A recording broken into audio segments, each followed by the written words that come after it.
ముందుగా నిన్నటి కరెంట్ అఫైర్స్‌లోని చివరి ప్రశ్నకు సమాధానం చూద్దాం. రాష్ట్రీయ బాల పురస్కారం 2025 అందుకున్న యువ క్రికెటర్ ఎవరు? ఆన్సర్ వచ్చేసి వైభవ్ సూర్యవంశీ. 2025 డిసెంబర్ నెలలోని ముఖ్యమైన రోజులు మరియు వాటి యొక్క ప్రత్యేకతలు ఇప్పుడు చూద్దాం. డిసెంబర్ 1న ప్రపంచ ఎయిడ్స్ దినోత్సవాన్ని జరుపుకుంటారు. డిసెంబర్ 2న జాతీయ కాలుష్య నియంత్రణ దినోత్సవం, అలాగే అంతర్జాతీయ బానిసత్వ నిర్మూలన దినోత్సవం జరుపుకుంటారు. ఇక డిసెంబర్ 3న అంతర్జాతీయ వికలాంగుల దినోత్సవాన్ని జరుపుకుంటారు. డిసెంబర్ 4న ఇంటర్నేషనల్ బ్యాంక్స్ డేను జరుపుకుంటారు. ఇక డిసెంబర్ 5న ప్రపంచ నేల దినోత్సవాన్ని జరుపుకుంటారు. ఇక డిసెంబర్ 6న మహాపరినిర్వాణ్ దివాస్, అలాగే జాతీయ మైక్రోవేవ్ ఓవెన్ దినోత్సవాన్ని జరుపుకుంటారు. ఇక డిసెంబర్ 7న సాయుధ దళాల పతాక దినోత్సవం, అలాగే అంతర్జాతీయ పౌర విమానయాన దినోత్సవాన్ని జరుపుకుంటారు. ఇక డిసెంబర్ 9న అంతర్జాతీయ అవినీతి వ్యతిరేక దినోత్సవాన్ని జరుపుకుంటారు. ఇక డిసెంబర్ 10న మానవ హక్కుల దినోత్సవాన్ని జరుపుకుంటారు. ఇక డిసెంబర్ 11న యునిసెఫ్ డేను జరుపుకుంటారు. అలాగే అంతర్జాతీయ పర్వత దినోత్సవాన్ని కూడా డిసెంబర్ 11న జరుపుకుంటారు. ఇక డిసెంబర్ 12న అంతర్జాతీయ సార్వత్రిక ఆరోగ్య కవరేజ్ దినోత్సవాన్ని జరుపుకుంటారు. డిసెంబర్ 13న జాతీయ గుర్రపు దినోత్సవాన్ని జరుపుకుంటారు. ఇక డిసెంబర్ 14న జాతీయ శక్తి పరిరక్షణ దినోత్సవాన్ని జరుపుకుంటారు. ఇక డిసెంబర్ 16న విజయ్ దివాస్‌ను జరుపుకుంటారు. ఇక డిసెంబర్ 18న జాతీయ మైనారిటీ హక్కుల దినోత్సవం, అలాగే అంతర్జాతీయ వలసదారుల దినోత్సవం, అలాగే అరబిక్ భాష దినోత్సవాన్ని జరుపుకుంటారు. ఇక డిసెంబర్ 20న అంతర్జాతీయ మానవ సంఘీభావ దినోత్సవాన్ని జరుపుకుంటారు. ఇక డిసెంబర్ 21న ప్రపంచ బాస్కెట్బాల్ దినోత్సవాన్ని జరుపుకుంటారు. డిసెంబర్ 22న నేషనల్ మ్యాథమెటిక్స్ డేను జరుపుకుంటారు.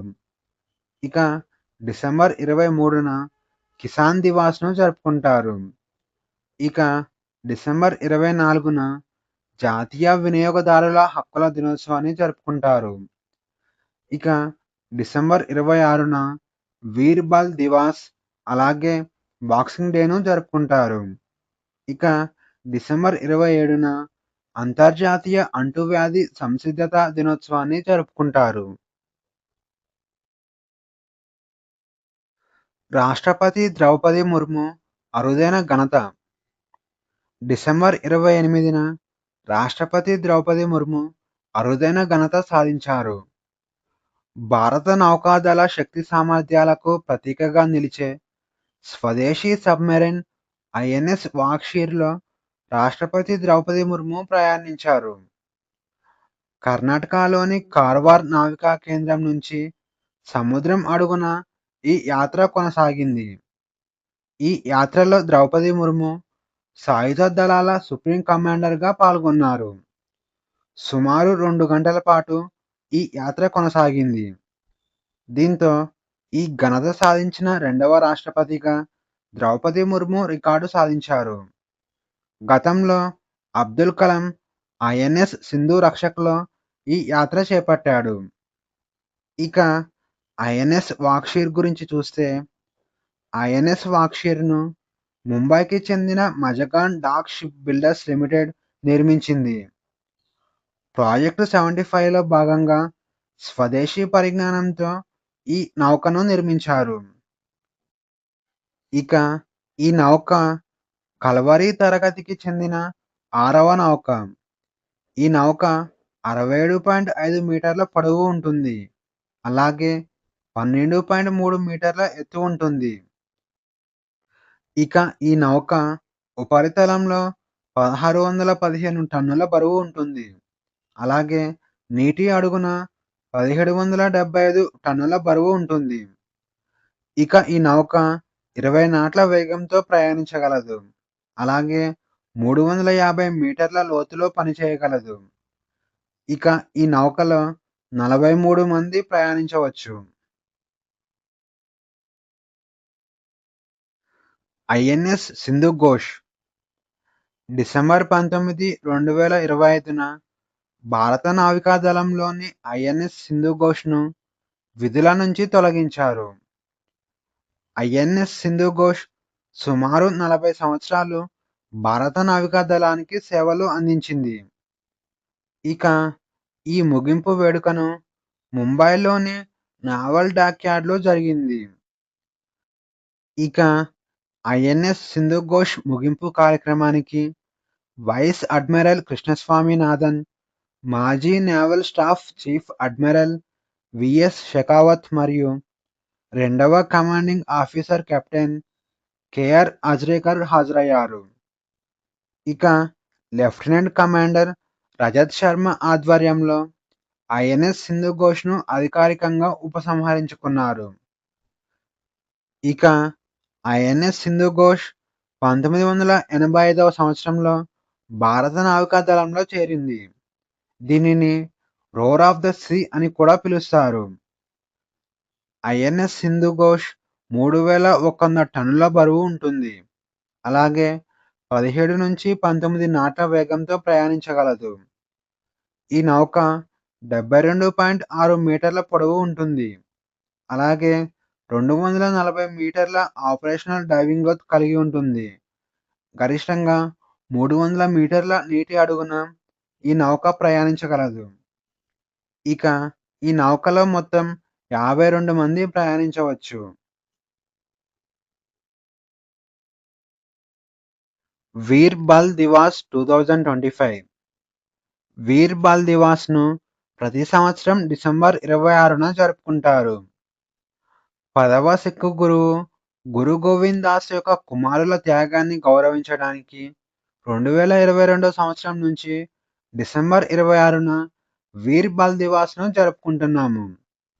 ఇక వీర్ బల్ దివాస్ యొక్క చరిత్ర చూసుకుంటే గురు గోవింద్ దాస్‌కు 4 కుమారులు ఉన్నారు.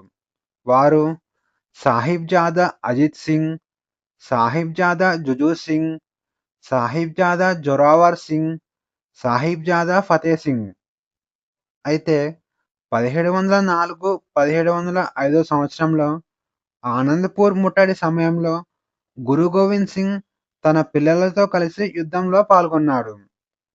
చంకౌర్ యుద్ధంలో 18 సంవత్సరాల అజిత్ సింగ్ మరియు 14 సంవత్సరాల జుజూర్ సింగ్ మరణించారు. ఇక సర్సా నదిని దాటుతున్న సమయంలో 9 సంవత్సరాల జొరావర్ సింగ్ మరియు 6 సంవత్సరాల ఫతే సింగ్‌లు తన తండ్రి నుంచి విడిపోయారు. ఈ ఇద్దరు పిల్లలు వారి నానమ్మ మాతా గుజ్రీతో కలిసి ఉన్నారు. అయితే వీరిని సిర్హింద్ అనే వ్యక్తి మోసం చేసి మొఘల్ గవర్నర్ వజీర్ ఖాన్‌కు అప్పగించారు. పిల్లలు ఇద్దరిని ఇస్లాం మతంలోకి మారితే సంపద మరియు భద్రత కల్పిస్తామని మొఘల్ గవర్నర్ ఆదేశించాడు. అందుకు ఈ పిల్లలిద్దరూ అంగీకరించలేదు. దీంతో డిసెంబర్ 26, 1705 సంవత్సరంలో ఈ ఇద్దరి పిల్లల్ని సజీవంగా గోడకు ఇటుకలతో బంధించారు. గోడ కూలిపోయినప్పుడు వీరిని ఉరితీశారు.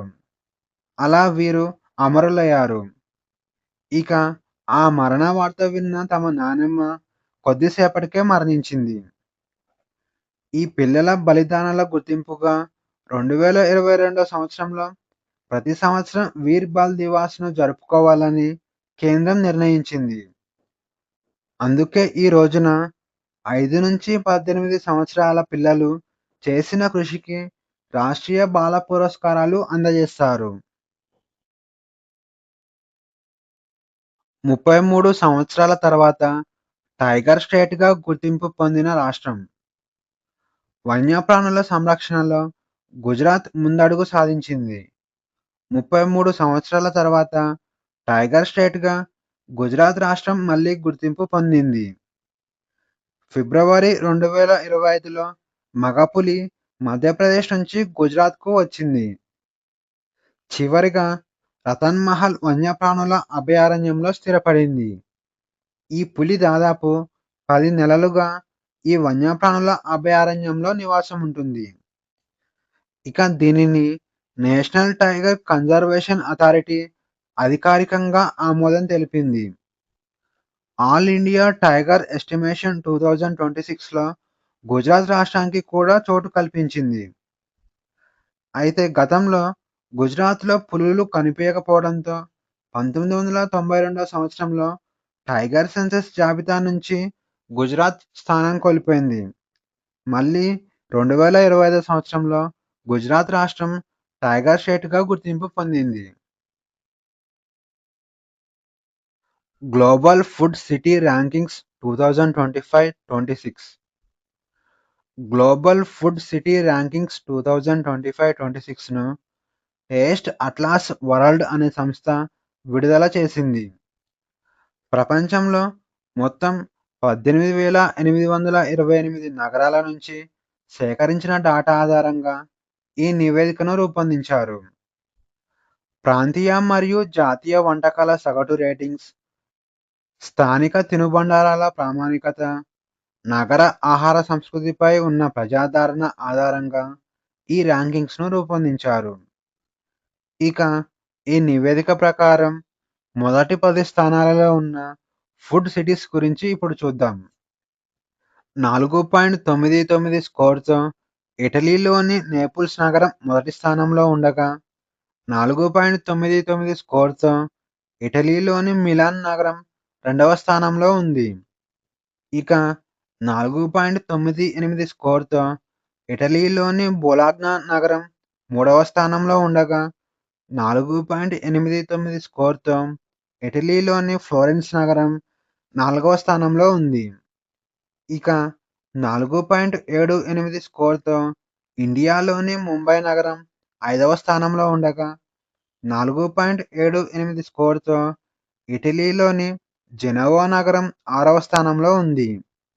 ఇక 4.77 స్కోర్‌తో ఫ్రాన్స్‌లోని పారిస్ నగరం ఏడవ స్థానంలో ఉండగా, 4.76 స్కోర్‌తో ఆస్ట్రియాలోని వియన్నా నగరం ఎనిమిదవ స్థానంలో ఉంది. ఇక 4.74 స్కోర్‌తో ఇటలీలోని రోమ్ నగరం తొమ్మిదవ స్థానంలో ఉండగా, 4.74 స్కోర్‌తో పెరూలోని లిమా నగరం పదవ స్థానంలో ఉంది. అయితే మొదటి 10 నగరాలలో 6 నగరాలు ఇటలీ దేశంలోనే ఉండటం విశేషం.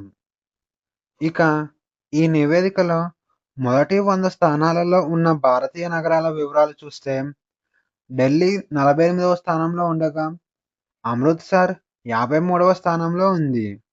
ఇక హైదరాబాద్ 54వ స్థానంలో ఉండగా, కోల్కతా 73వ స్థానంలో ఉంది.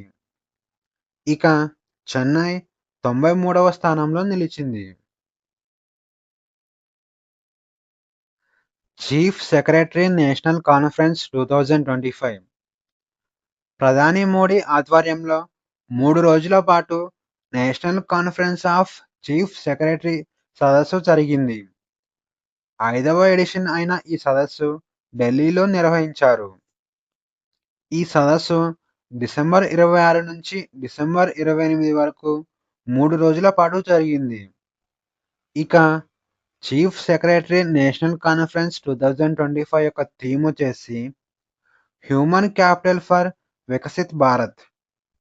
ఇక ఈ సమావేశం ముఖ్యంగా 5 అంశాలపై దృష్టి సారించింది.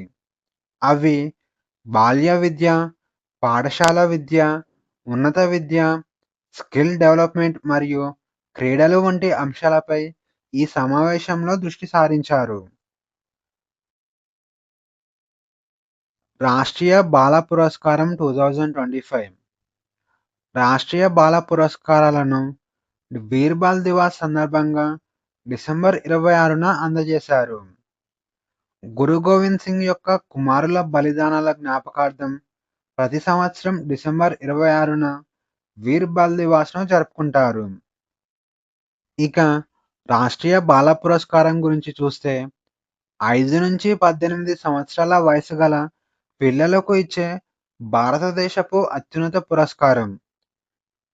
ధైర్య సాహసాలు, క్రీడలు, సైన్స్ అండ్ ఇన్నోవేషన్, కళలు మరియు సంస్కృతి, సామాజిక సేవ మరియు డిజిటల్ క్రియేటివిటీ వంటి రంగాలలో ఉత్తమ ప్రదర్శన చేసిన వారికి రాష్ట్రీయ బాల పురస్కారాన్ని ప్రతి సంవత్సరం అందజేస్తారు.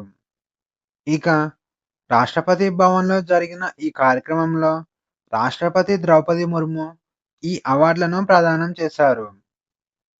ఇక ఈ అవార్డుల యొక్క విజేతల వివరాలు చూస్తే ముందుగా ధైర్య సాహసాలు. ధైర్య సాహసాలు విభాగంలో మొత్తం 5గురు విజేతలుగా నిలిచారు. అందులో మొదటివారు వ్యోమప్రియ. 8 సంవత్సరాల వ్యోమప్రియ 6 సంవత్సరాల చిన్నారిని కరెంటు షాక్ నుంచి కాపాడింది. వ్యోమప్రియ మరణానంతరం ఆమెకు ఈ అవార్డు లభించింది. ఇక కమలేష్ కుమార్ నదిలో మునిగిపోతున్న మరో చిన్నారిని కాపాడటానికి తన ప్రాణాలను త్యాగం చేశాడు. ఇతనికి కూడా తన మరణానంతరం ఈ అవార్డు లభించింది. ఇక 11 సంవత్సరాల మహ్మద్ సిదాన్ నీటిలో మునిగిపోకుండా తన ఇద్దరి స్నేహితులను రక్షించినందుకు గాను ఈ అవార్డు లభించింది. ఇక 4వ వ్యక్తి 9 సంవత్సరాల అజయ్ రాజ్. తన తండ్రిని కాపాడుకోవడానికి ఇతను మొసలితో పోరాడాడు. ఇక 5వది 10 సంవత్సరాల శ్రావణ్ సింగ్. ఆపరేషన్ సింధూర్ సమయంలో భారత సైనికులకు శ్రావణ్ సింగ్ ఆహారం మరియు నీరు అందించాడు. ఇతను చేసిన ధైర్య సాహసాలకు గాను ప్రభుత్వం రాష్ట్రీయ బాల పురస్కారాన్ని అందజేసింది. ఇక రెండవ విభాగం క్రీడలు. క్రీడల నుంచి మొత్తం 6గురు విజేతలుగా నిలిచారు. అందులో మొదటివారు వైభవ్ సూర్యవంశీ. ఇతను అండర్-19 క్రికెటర్. ఇక రెండవ విజేత దీనిధి దేశింగు. ఇతను స్విమ్మింగ్ ఆటగాడు. ఇక మూడవ వ్యక్తి అనీష్ సర్కార్. ఇతను చెస్ ఆటగాడు. 4వ విజేత శివాని హోసూరు. 5వ విజేత యోగితా మాండవి. 6వ విజేత అనుష్క కుమారి. ఇక మూడవ విభాగం సైన్స్ అండ్ ఇన్నోవేషన్. ఈ విభాగం నుంచే 5గురు విజేతలుగా నిలిచారు. వారు పూజా పాల్, అర్నవ్ మహర్షి, ఆయిషీ ప్రిషా బోరా, వి లక్ష్మీ ప్రజ్ఞిక, రిషిక్ కుమార్. ఇక 4వ విభాగం కళలు మరియు సంస్కృతి. ఈ రంగం నుంచి ఇద్దరు విజేతలుగా నిలిచారు. వారు సుమన్ సర్కార్, విశ్వనాథ్ కార్తికేయ పడగంటి. ఇక 5వ రంగం సామాజిక సేవ మరియు డిజిటల్ క్రియేటివిటీ. ఈ రంగం నుంచి ఇద్దరు విజేతలుగా నిలిచారు. వారు వాన్ష్ మరియు ఎస్తర్. National badminton championship 2025. 87వ senior national badminton championship 2025 December 28న ఆంధ్రప్రదేశ్లోని విజయవాడలో ముగిశాయి. సీనియర్ నేషనల్ బ్యాడ్మింటన్ 2025 మహిళల కేటగిరీలో సూర్య చరిష్మా తమిరి విజేతగా నిలిచారు. ఫైనల్ మ్యాచ్లో తాన్వి పత్రిపై విజయం సాధించారు. ఇక సీనియర్ మెన్స్ కేటగిరీలో రిత్విక్ సంజీవి టైటిల్ గెలుచుకున్నారు. ఫైనల్ మ్యాచ్లో భారత్ రాఘవ్పై విజయం సాధించారు. ఇక మెన్స్ డబుల్ విజేతగా హరిహరన్ మరియు రుబన్ కుమార్ నిలిచారు. ఇక ఉమెన్స్ డబుల్స్ విజేతగా శిబా గౌతమ్ మరియు అశ్విని భట్ నిలిచారు.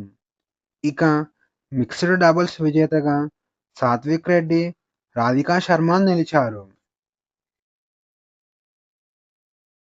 ఇక ఈరోజు క్వశ్చన్స్ వచ్చేసి రాష్ట్రీయ విజ్ఞాన్ పురస్కార్ 2025లో విజ్ఞాన రత్న పురస్కారాన్ని ఎవరు గెలుచుకున్నారు? A Kumaraswamy, B Satyendra Kumar, C Jayant Vishnu, D Ankur Garg. Answer వచ్చేసి ఆప్షన్ సి జయంత్ విష్ణు. 2025 డిసెంబర్లో ఏ భాషలో రాజ్యాంగాన్ని విడుదల చేశారు? A Gondi, B Santali, C Bihari, D Punjabi. Answer వచ్చేసి ఆప్షన్ బి సంతాలి. ఇండియాలో మొట్టమొదటి కాలుష్య నియంత్రణ నౌక ఏది? A INSV Kaundinya, B INS Udayagiri, C INS Thamal, D INS Samudra Pratap. Answer వచ్చేసి option D INS Samudra Pratap. ఇటీవల రాష్ట్రీయ ప్రేరణా స్థల్ను ఏ నగరంలో ప్రారంభించారు? A Mumbai, B Delhi, C Chennai, D Lucknow. Answer వచ్చేసి ఆప్షన్ డి లక్నో. 2025 డిసెంబర్లో నేషనల్ వెపన్ డేటాబేస్ను ఎవరు ప్రారంభించారు? A Rajnath Singh, B Modi, C Amit Shah, D Nirmala Sitharaman. Answer వచ్చేసి ఆప్షన్ సి అమిత్ షా. భారతదేశంలో గుర్రపు నాడ ఆకారపు తోరణాలు సహా ఇస్లామిక్ నిర్మాణ అంశాలను ఉపయోగించి నిర్మించిన మొట్టమొదటి స్మారక చిహ్నం ఏది? ఏ తాజ్ మహల్, బి హుమాయూన్ సమాధి, సి అలై దర్వాజా, డి కుతుబ్ మినార్. ఆన్సర్ వచ్చేసి ఆప్షన్ సి అలై దర్వాజా. అలై దర్వాజాను 14వ శతాబ్దంలో ఢిల్లీ సుల్తానేట్ పాలకుడు అల్లావుద్దీన్ ఖిల్జీ నిర్మించాడు. ఇది యునెస్కో ప్రపంచ వారసత్వ సంపద యొక్క గుర్తింపును పొందింది. అలై దర్వాజా పొదిగిన పాలరాయి మరియు రాతి తెరల యొక్క విభిన్న అలంకరణ. రాజస్థాన్లోని ఓసియన్ ఆలయ నగరాన్ని కింది వారిలో ఎవరు స్థాపించారు? ఏ గుర్జర్ ప్రతిహారులు, బి చౌహాన్లు, సి సోలంకీలు, డి సిసోడియాలు. ఆన్సర్ వచ్చేసి ఆప్షన్ ఏ గుర్జర్ ప్రతిహారులు. గుర్జర్ ప్రతిహారులు రాజస్థాన్లో మార్వార్ను స్థాపించారు.